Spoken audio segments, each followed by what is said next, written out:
Hello friends, I am Dr. S.B. Kohli, Department of Physics, Shivaji Arts, Commerce and Science College, Kannada, District Aurangabad. Today we will discuss the topic photovoltaic system. See students, what is photovoltaic system? It is also called solar cell. It is a device which directly converts incident solar radiation to electrical current. This is diagram of this photovoltaic cell, PV cell. See here, P-type material, N-type material, this form PN junction. It is PV cell and sunlight is incident on this PV cell. Here load, here we get desired output. So it is a small semiconductor device which has light sensitive PN junction.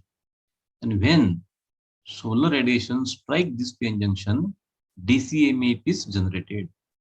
Here P terminal as positive, N terminal as negative, and nominal ratings of this typical PV cell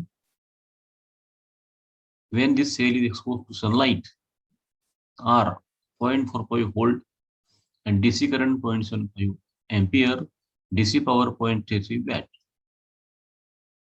Now students, several solar cells are connected in series, parallel to get desired voltage, current and power.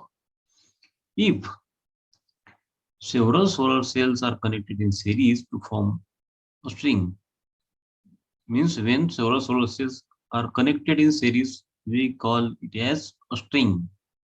Here see solar PV rays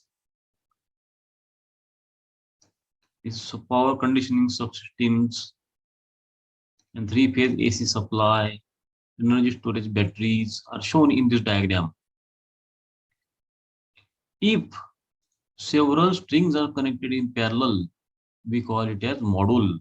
And if several modules are connected in series parallel configuration, it is an array. And these arrays are installed on structure to form a solar PV collector.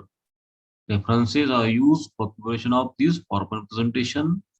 Thank you.